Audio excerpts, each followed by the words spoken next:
warahmatullahi wabarakatuh. Yang terhormat dosen penguji ujian kinerja LPTK Universitas Galuh. Perkenalkan, saya Adam Syuhada, guru dari SMA YP Unila Bandar Lampung. Pada kesempatan hari ini, Senin 18 Oktober 2021, saya akan melaksanakan kegiatan praktik pembelajaran untuk memenuhi ujian kinerja PPG Biologi dalam Jabatan Angkatan 3 tahun 2021. Mohon saran dan masukan pada video ini. Saya mengucapkan terima kasih. Wassalamualaikum warahmatullahi wabarakatuh.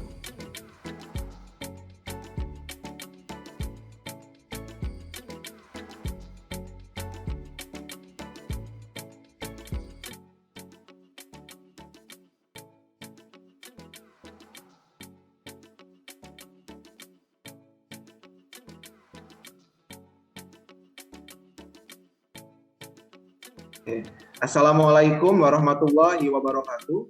Waalaikumsalam warahmatullahi wabarakatuh. Waalaikumsalam warahmatullahi wabarakatuh. Ya, selamat pagi anak-anak semua. Pagi, Pak. Oke, pada pagi hari ini bertemu lagi pada pembelajaran biologi. Hari ini bersama Pak Adam ya, di kelas 12 MIPA 8. Sebelum memulai pembelajaran, alangkah lebih baiknya kita berdoa terlebih dahulu. Silakan kepada ketua kelasnya, pada Ahmad Naufal, untuk memimpin doa. Ya, sebelum memulai pelajaran kita hari ini, mari kita membaca doa menurut agama dan kepercayaan masing-masing. Doa mulai.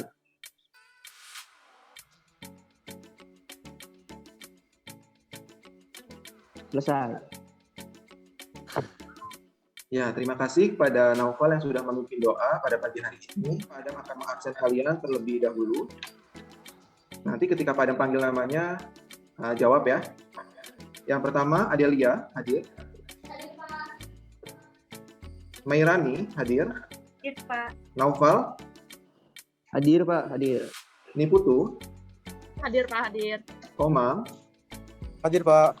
Rahayu, Hadir, Pak. Zain, Hadir, Pak. Aura, Hadir, Pak. Intan, Hadir, Pak. Sonia, Hadir, Pak. Dean, Hadir, Pak.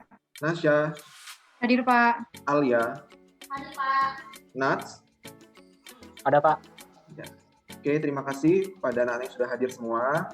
Jangan lupa nanti kalian juga harus absen di LMS ya. Baik, Ya, Pak. Pak. Oke.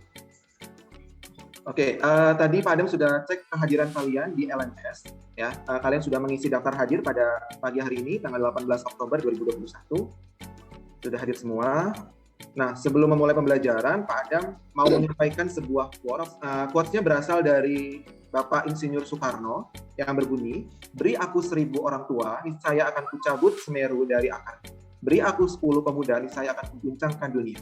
Ya, ini quotes yang sangat bagus dari Insinyur Soekarno tentang pemuda ya. Oke, untuk quotes hari ini itu, nah, Pak Adam juga ada tebak-tebakan untuk quotes ya dari tokoh pahlawan. Lalu jawab, ini quotes-nya dari tokoh pahlawan siapa? Habis gelap, terbitlah terang.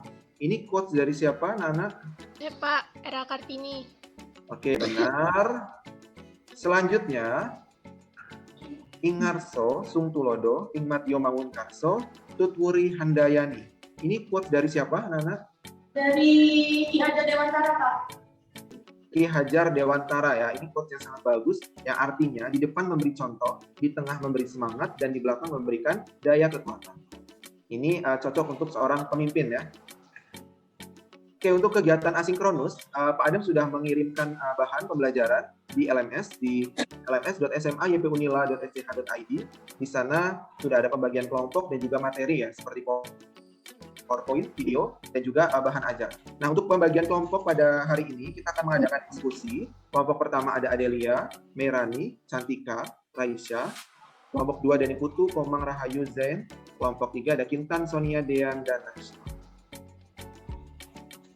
Oke, di sini ya untuk materinya bisa kalian akses di LMS LMS, kemudian kalian login menggunakan user masing-masing. Nah, masuknya ke kelas 12 MIPA 8. Di sini sudah ada beberapa materi ya, seperti video uji praktikum katalase yang akan kita bahas pada hari ini.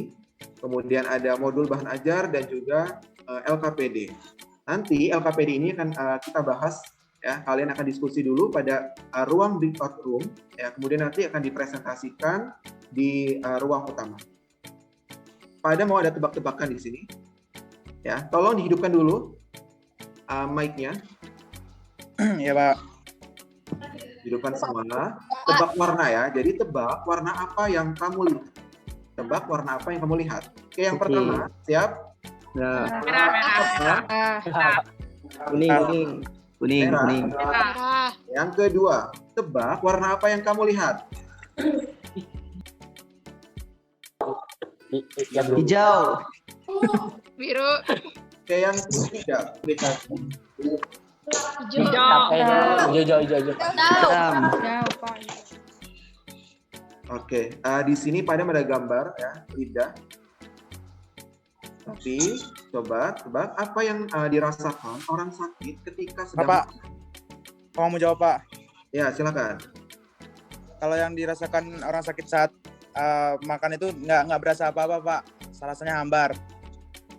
Ya. Tubuh meningkat dan di mulut kan ada enzim peptidin yang dapat mengubah amelium menjadi glukosa. Jadi semestinya agak manis ya, Pak. Jadi ketika sakit, suhu tubuh kita menjadi lebih tinggi ya, demam gitu. Kemudian ketika makan rasanya hambar. Kenapa? Kemungkinan di sini ada sesuatu yang terganggu, yaitu ada namanya enzim. Ya, di dalam lidah itu, di dalam mulut ada enzim namanya enzim peptidin. Ya, enzim peptidin itu terganggu karena adanya perubahan suhu yang terlalu tinggi tadi sehingga tidak bisa bekerja dengan maksimal. Oke, untuk hari ini kita akan membahas materi tentang enzim. Siap anak-anak? Siapa? Pak. Ya, untuk kompetensi dasarnya yaitu menjelaskan proses metabolisme sebagai reaksi enzimatis dalam makhluk hidup. Yang kedua, menyusun laporan hasil percobaan tentang mekanisme kerja enzim, fotosintesis dan respirasi anaerob. Nah, untuk indikatornya,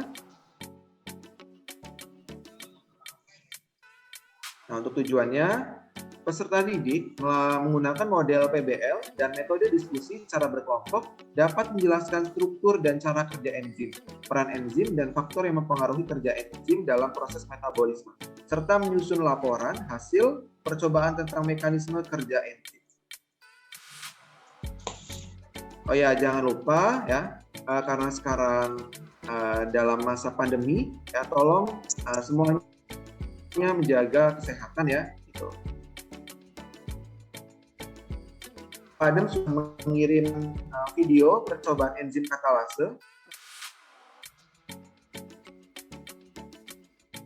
KPD ini Pak Adam buat dalam aplikasi Live Worksheet di sini, jadi kalian bisa langsung menuliskan jawabannya di sini ya. Ini nama kelompoknya kalian tulis, nanti sesuai kelompok yang sudah dibagi tadi. Nah, di sini ada video, ya ada video praktikum tentang enzim katalase. Mari kita simak. Di sini kita memiliki 3 tabung. Sudah muncul? Muncul, Pak. Muncul. Ada lanjutkan ya. Pak. Kita akan menambahkan tabung. Di tabung pertama, kita memiliki hati ayam di dalamnya dengan volume 1 mili. Kita akan menambahnya menjadi 2 mili. Selanjutnya, kita akan menambah volume tabung kedua menjadi 2 mili juga. Tabung ketiga menjadi 2 mili juga. Tabung keempat menjadi 2 mili juga. Dan tabung kelima menjadi 2 mili juga. Oke, yang pertama dilakukan adalah menyiapkan 5 tabung. Lalu diberi label, ada tabung 1 sampai tabung 5. Lalu masing-masing diberikan ekstrak hati ayam sebanyak 2 mili. Selanjutnya, kita akan membuat tabung pertama dalam keadaan normal dengan pH 7 dan suhu normal 25 derajat Celcius. Kemudian, kita akan membuat tabung kedua menjadi suasana asam dengan menambahkan HCl ke dalamnya. Kita cukup menambahkan HCl dan tabung ketiga sudah berubah menjadi basah. Selanjutnya, di tabung keempat, kita akan memanaskan suhu tabung tersebut menjadi 80 derajat Celcius dengan pH yang sama, yaitu 7. Selanjutnya, kita akan mengubah suhu tabung kelima menjadi minus 10 derajat Celcius. Berarti tabung kelima ini dalam keadaan yang dingin. Oke, kemudian yang tabung 4 dan tabung 5 itu dirubah suhunya. Jadi kalau tabung 4 tadi suhunya dinaikkan ya menjadi 80, tabung yang kelima diturunkan menjadi minus 10 derajat Celcius. Setelah mengubah semua tabung, selanjutnya kita akan menambahkan hidrogen peroksida untuk mengukur setiap tabungnya. Di tabung pertama, kita akan menambahkan sebanyak 2 tetes. Dapat dilihat di sini muncul banyak gelembung. Kemudian kita akan melakukan pengecekan oksigen dengan menggunakan ujung bara. Oke, tabung yang pertama tadi kan suhunya normal ya, kemudian pH-nya juga netral, kemudian ditambahkan larutan hidrogen peroksida, kemudian diuji dengan bara api, ternyata bara apinya menyala dan muncul gelembung ya, banyak. Bisa dilihat ujung bara api tersebut menyala, artinya di dalam tersebut itu memiliki oksigen. Selanjutnya kita akan menambahkan hidrogen peroksida ke dalam tabung kedua. Dapat dilihat di tabung kedua ini tidak memiliki gelembung, tidak seperti tabung pertama. Selanjutnya kita akan melakukan pengecekan kadar oksigen. Dapat dilihat di sini, ujung bara api tersebut tidak menyala. Berarti ini menandakan bahwa tabung kedua tidak memiliki oksigen. Selanjutnya kita akan melakukan pengetesan pada tabung ketiga. Dapat dilihat di sini, bahwa tabung ketiga juga tidak menghasilkan gelembung, tidak seperti tabung pertama. Lalu kita lakukan pengecekan oksigen. Dapat dilihat di sini juga, bahwa ujung bara api tidak menyala. Hal ini menandakan bahwa tabung ketiga tidak memiliki oksigen.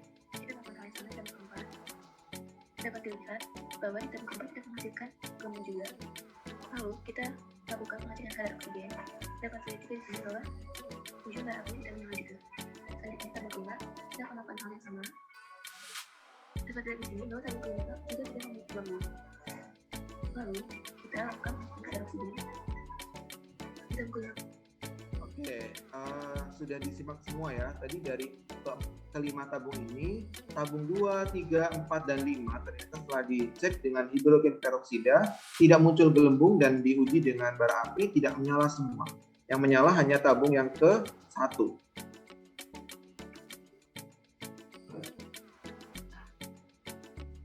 Oke, apakah ada pertanyaan?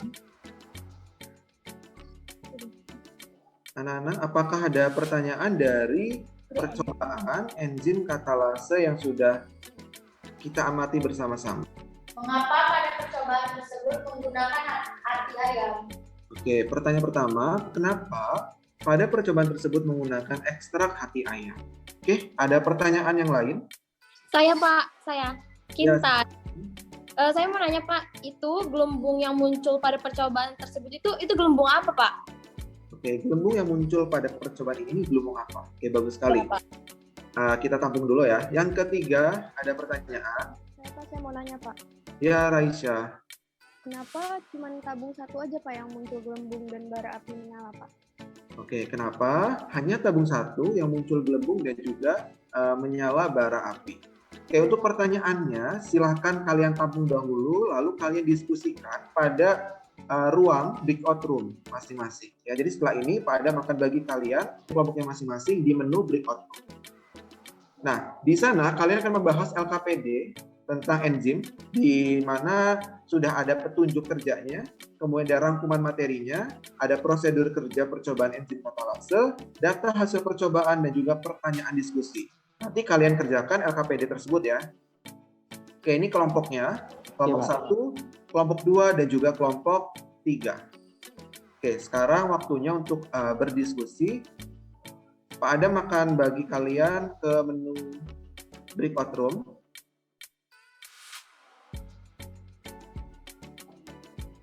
Satu. Iya Pak. Ya, Pak. Ayo silakan langsung dipandu. Ini tadi banyak. ini gelembungnya tadi banyak. Gelembungnya banyak. Banyak itu. Sekali. Bara apinya? Banyak juga. Bara apinya ada. Ya. Ada. Oke, yang ini gelembung gasnya? Ada ya? Ada sedikit. Ada nggak sih? Ada tapi sedikit. Oh ada ya. Terus ada ya? Ada. Ada tapi sedikit. Sedikit. Bara apinya? Nggak ada nggak sih tadi? Nggak ada. Nggak ada. Tidak ada.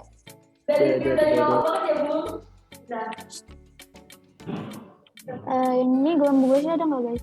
Tapi sedikit. Ada tapi sedikit. Ya, yang D tadi. Bara apinya nggak ada? Bara apinya nggak ada. Nggak ada. Yang lainnya nggak ada semua. Ininya apa? Nggak ada. Nggak ada semua ya? Nggak ada Iya, iya. semua. Nggak ada semua. Terus ini tidak ada juga. Terus yang ini gelembung gas? Nggak ada juga. Nggak ada semua.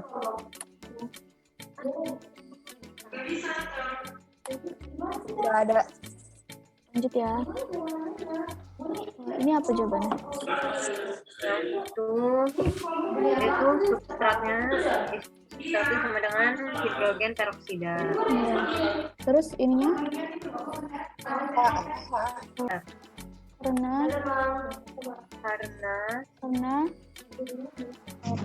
substrat tersebut akan diubah oleh enzim katalase yang berasal dari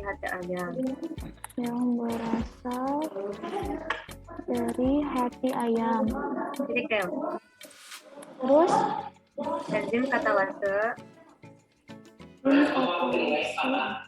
dapat bekerja spesifik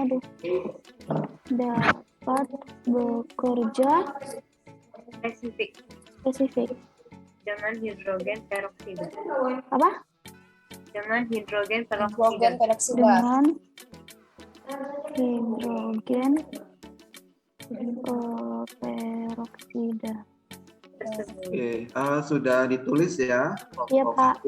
Itu tadi tabelnya sudah dikerjakan ya. Itu bisa langsung diisi di situ. Sudah, Pak. Kalau nomor 1 ini tadi di bawahnya yang berperan sebagai substrat adalah hidrogen peroksida. Hidrogen peroksida. Coba diklik tadi hidrogen peroksidanya.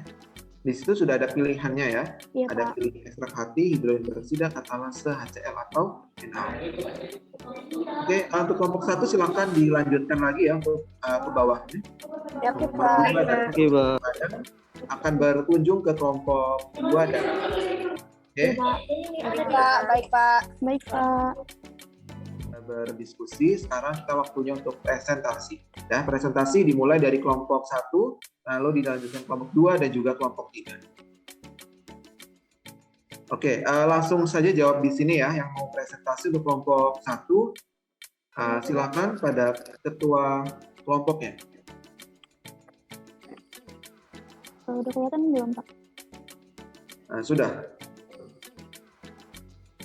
Jadi untuk tabel pengamatan percobaan mekanisme kerja enzim katalase ini yang pada tabung A itu gelembung gasnya banyak sekali dan bara apinya ada. Terus untuk yang tabung B gelembungnya ada sedikit, bara apinya tidak ada. Terus yang tabung C gelembungnya ada sedikit, tapi bara apinya tidak ada. Terus untuk tabung D dan E gelembung dan bara apinya tidak ada. Ini sesuai dengan percobaan tadi ya, setelah kita amati di laboratorium virtual tadi, ternyata hanya tabung A ya, yang muncul bara api. Ya. Bara apinya ada itu hanya tabung A. Karena tadi pH dan suhunya netral ya, dan juga suhunya suhu ruangan, pH-nya 7 kan. Oke, selanjutnya ke soal nomor 1. Soal nomor 1, Siapa yang jawab? Adelia atau yang lain? Meirani deh, Pak. Ya, silakan Meirani. Jadi nomor 1 soalnya, dalam percobaan enzim katalase yang telah dilakukan pada laboratorium virtual tersebut, bahan apa yang berperan sebagai substrat? Yang berperan sebagai substrat itu ada hidrogen peroksida. Ada soal lagi, mengapa dalam percobaan ini digunakan substrat tersebut?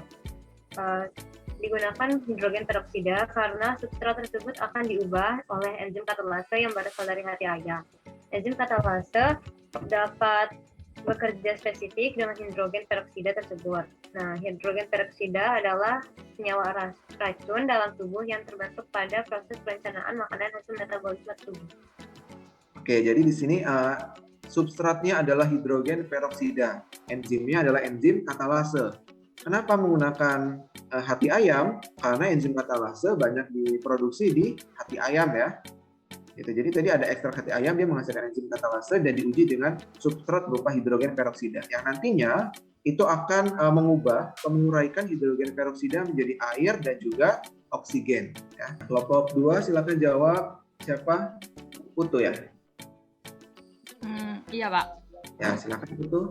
Nomor 2 itu gelembung-gelembung apakah yang timbul sebagai akibat reaksi enzim H2O2. Gelembung-gelembung yang timbul itu gelembung oksigen. Terus tuliskan reaksi kimia metabolisme pada percobaan tersebut. Reaksi kimia enzim katalase mempercepat reaksi penguraian hidrogen peroksida menjadi air dan oksigen. Penguraian hidrogen peroksida ditandai dengan timbulnya gelembung, yaitu gas oksigen. Pada percobaan oksigen ditandai dengan adanya bara api yang menyala. Oke, pada percobaan tersebut oksigen ditandai dengan adanya bara api yang menyala. Ya. Kelompok 3 aja langsung ya. Tadi kelompok 2 sudah. Kelompok 3 nanti yang jawab pada tunjuk aja ya. Ada Zain dan Nasya. Nomor 4, dari hasil percobaan yang diamati, apakah yang dapat Anda simpulkan tentang kerja enzim dan pun sifat-sifat enzim?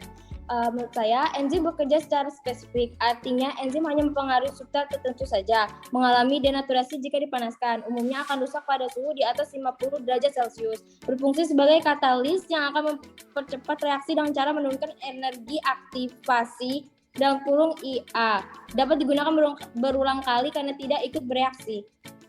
Terima kasih ya pada kelompok 3 yang sudah menjawab tadi. Begitu juga untuk kelompok 2 dan juga kelompok 1. Oke, setelah kalian diskusi, mari kita ulas lagi sedikit ya tentang pertanyaan dari soal nomor 1 tadi. Dalam percobaan enzim katalase, ya mengapa digunakan ekstrak hati tadi? Ya, karena hati ayam tadi di dalamnya ada enzim katalase dan akan bereaksi dengan substrat yaitu hidrogen peroksida. Nah, seperti ini ya. Jadi enzimnya itu katalase, H2O2 adalah substratnya. Jadi mereka akan berikatan secara spesifik ya, seperti gambar ini yaitu seperti gembok dan kunci. Nanti mereka akan berikatan membentuk suatu produk. Nah, gelembung apa yang muncul? Tuliskan reaksi kimianya. Oke, reaksi kimia seperti ini. H2O2 dengan bantuan enzim katalase akan diubah menjadi H2O, air dan juga oksigen. Ya, ini gelembung gas. Jadi gas yang terbentuk adalah oksigen. Tadi sudah benar. Pada tabung mana gelembung paling banyak? Tadi tabung A ya, karena faktor mempengaruhinya adalah suhu dan juga pH. Untuk sifat-sifat enzim tadi juga sudah disampaikan oleh Kintan. Oke, di sini ada pertanyaan nih. Berdasarkan percobaan enzim katalase tersebut, di dalam tubuh makhluk hidup berarti terjadi proses metabolisme. Coba uraikan tentang apa itu metabolisme dan berikan contohnya. Oke, siapa yang mau menjawab? Siapa? Adelia. Oke, silakan Adelia.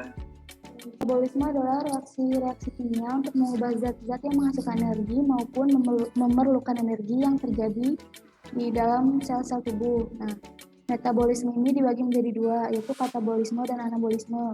Anabolisme itu adalah reaksi penguraian senyawa-senyawa kompleks menjadi senyawa-senyawa yang lebih sederhana dan menghasilkan energi, yaitu reaksi eksergonik. Terus untuk anabolisme itu adalah reaksi penyusunan senyawa-senyawa sederhana menjadi senyawa yang lebih kompleks dan memerlukan energi, yaitu reaksi endergonik. Oke, tadi sudah dijelaskan ya oleh Adelia. Terima kasih tentang pengertian dari metabolisme. Jadi metabolisme adalah proses reaksi kimia yang terjadi di dalam tubuh sel hidup ya. Contohnya tadi ada anabolisme dan juga katabolisme. Oke, yang berikutnya di sini pada kasus ya. Jadi kasusnya adalah Nina sarapan dengan nasi dan tempe goreng.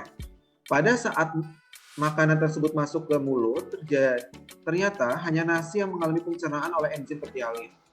Mengapa protein tidak dicerna oleh enzim petialin dan kaitkan dengan sifat enzim? Siapa yang mau menjawab untuk pertanyaan ini? Saya, Pak. Siapa? Raisya. Oke, silakan Raisya. Karena hal ini tuh berkaitan sama sifat enzim, yaitu bekerja secara spesifik. Jadi walaupun di dalam mulut itu ada bahan makanan yang lain, enzim petialin di dalam mulut itu cuma bekerja pada substrat amilum ataupun karbohidrat, yaitu nasi. yang nantinya akan terjadi reaksi metabolisme tubuh yaitu amilum diubah menjadi maltosa. Oke, tepat sekali ya. Jadi ketika Nina makan nasi dan juga tempe goreng, ternyata hanya nasi yang dicerna atau yang mengalami proses metabolisme. Kenapa?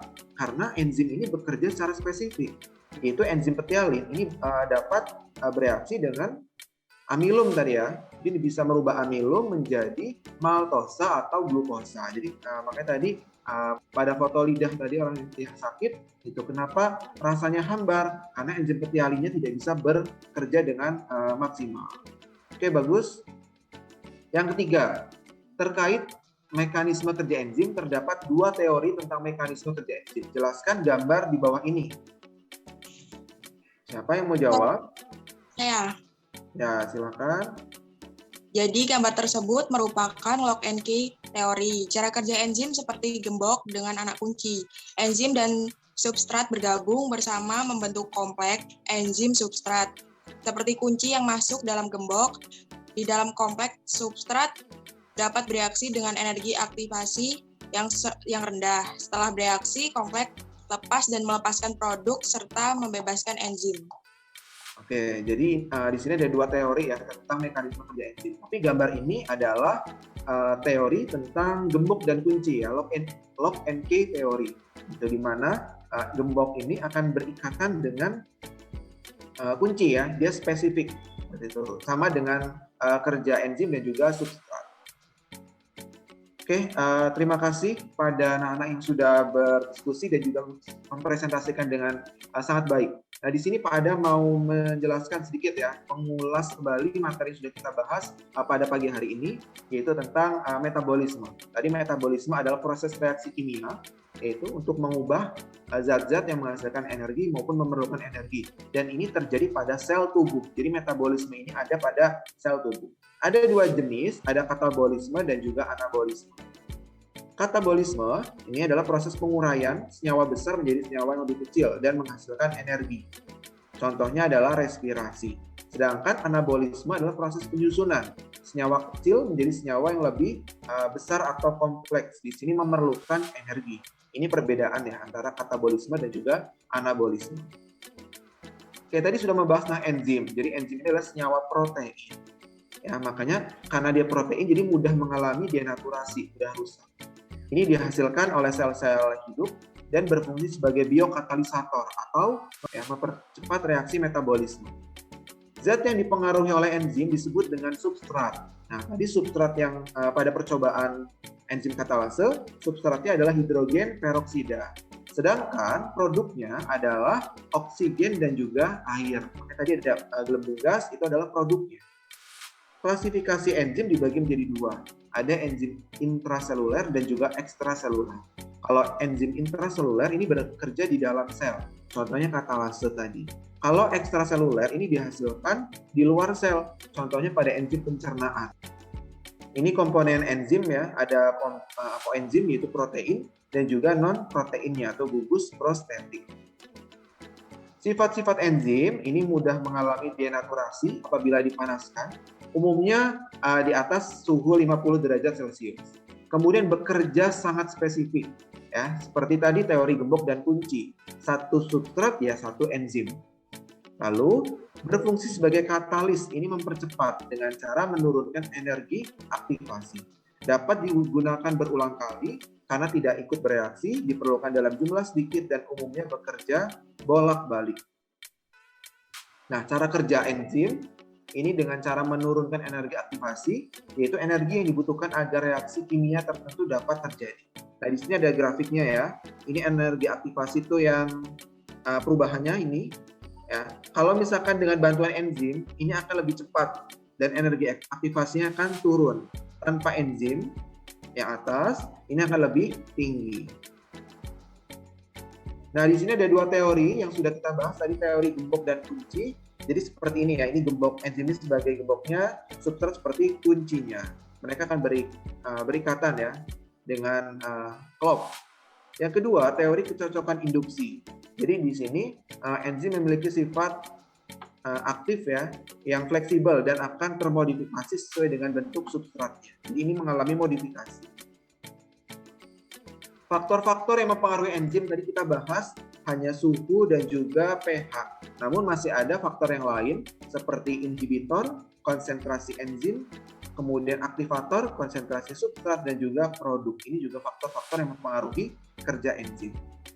Nah, ini tadi ada inhibitor. Inhibitor adalah penghambat, ya, penghambat kerja enzim. Inhibitor reversible ini ada dua jenis, ada kompetitif dan non-kompetitif. Kalau yang kompetitif, substrat ini akan berkompetisi dengan inhibitor untuk masuk ke dalam sisi aktif enzim. Jadi kalau misalkan enzimnya masuk, substratnya berikatan dengan enzim akan terbentuk produk. Tapi kalau inhibitornya di sini yang berwarna hijau tua ya, kalau inhibitor yang masuk ke dalam enzim dia tidak bisa terbentuk produk karena substratnya nggak bisa masuk karena sudah direbut oleh inhibitor atau penghambat. Nah, yang kedua ada inhibitor non-kompetitif. Ini bedanya, inhibitornya itu akan nempel dari belakang, dari bawah ini. Ketika inhibitor itu nempel pada enzim, sisi aktif enzim akan berubah. Nah, ini berubah menjadi tidak sesuai dengan substratnya, sehingga substrat tidak bisa masuk dan tidak terbentuk produk. Nah, untuk kesimpulan hari ini, siapa yang mau menyampaikan? Saya, Pak. Naufal ya, silakan Naufal. Iya, jadi kesimpulan hari ini adalah metabolisme itu adalah reaksi-reaksi kimiawi untuk mengubah zat-zat yang menghasilkan energi maupun memerlukan energi yang terjadi di dalam sel tubuh. Terdiri atas dua, yaitu katabolisme dan anabolisme. Katabolisme itu adalah reaksi penguraian senyawa kompleks menjadi senyawa yang lebih sederhana. Dan anabolisme itu adalah reaksi penyusunan senyawa sederhana menjadi senyawa kompleks atau lebih besar. Memerlukan energi, yaitu reaksi endergonik. Udah, Pak. Gitu aja. Nah, berarti tadi menyimpulkan tentang metabolisme ya. Ada dua jenis, ada katabolisme dan juga anabolisme. Oke, yang lain ada yang mau menambahkan untuk membuat kesimpulan? Saya Pak Kintan. Ya, Kintan, silakan. Saya menyimpulkan tentang sifat-sifat enzim. Jadi itu setahu yang dari saya simpulkan, enzim itu bekerja secara spesifik. Artinya enzim hanya mempengaruhi substrat tertentu saja, kayak mengalami denaturasi jika dipanaskan. Umumnya bakal rusak pada suhu di atas 50 derajat Celcius. Berfungsi sebagai katalis yang akan mempercepat reaksi dengan cara menurunkan energi aktivasi atau dalam kurung EA. Dapat digunakan berulang kali karena tidak ikut bereaksi juga, Pak. Oke, tadi Kintan menjelaskan tentang sifat-sifat dari enzim ya, di mana dia bekerja spesifik, dipengaruhi suhu dan pH, dan lain-lain. Oke, bagus sekali Kintan. Ada yang mau menambahkan untuk kesimpulan? Saya, Pak. Oh ya, Dean. Silakan, Dean. Jadi, cara kerja enzim itu dapat dijelaskan dengan dua teori. Yang pertama itu teori gembok dan anak kunci. Yang kedua itu teori kecocokan terinduksi. Lalu ada beberapa faktor yang memengaruhi kerja enzim, yaitu ada konsentrasi substrat, konsentrasi enzim, terus suhu, pH, aktivator, dan inhibitor. Oke, tadi menjelaskan tentang cara kerja enzim dan juga faktor-faktor yang mempengaruhi kerja enzim. Oke, sudah sangat bagus ya, sudah lengkap apa yang disimpulkan oleh Dean, Kintan, dan juga Naufal. Oke, terima kasih. Semoga bermanfaat. Untuk pembelajaran hari ini sudah sangat baik ya. Terima kasih kepada kelompok 1, kelompok 2, dan juga kelompok 3 yang sudah berdiskusi tadi dengan sangat baik, kemudian sudah mempresentasikan. Dan juga anak-anak sudah bisa membuat kesimpulan tentang materi enzim pada hari ini. Oke, selanjutnya sekarang Pak Adam mau membagikan kuis ya, post-test. Silakan dibuka di LMS. Kemudian dikerjakan ya. Soalnya ada pilihan jamak. Yang lainnya mengerjakan masing-masing ya.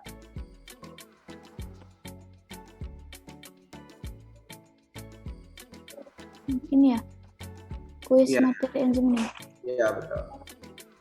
Oke, silakan dikerjakan semuanya.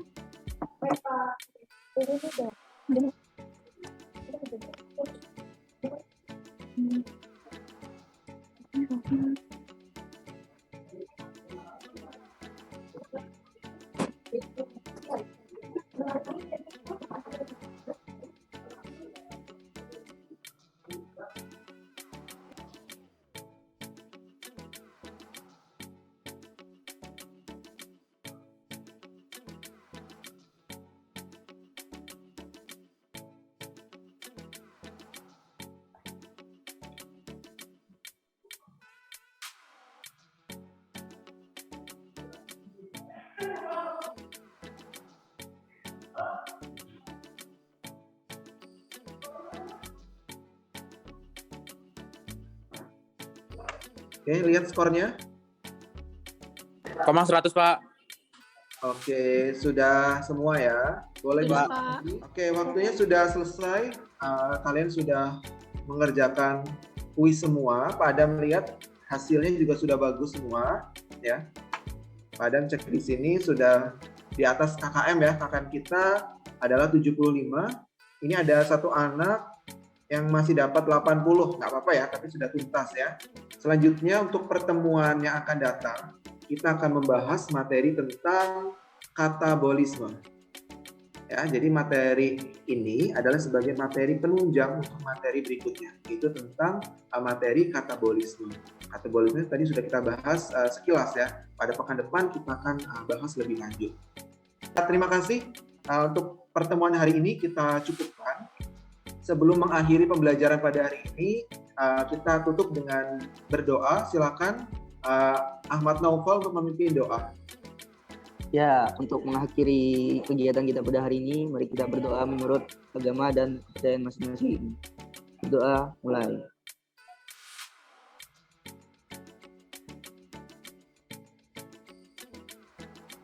Selesai. Oke, terima kasih Noval. Sekian pembelajaran pada pagi hari ini. Pada akhiri billahi taufiq wal hidayah. Wassalamualaikum warahmatullahi wabarakatuh. Waalaikumsalam warahmatullahi wabarakatuh. Makasih, Pak. Makasih, Pak. Terima Makasih, Pak. Izin keluar ya, Pak. Ya, silakan. Siap, Pak.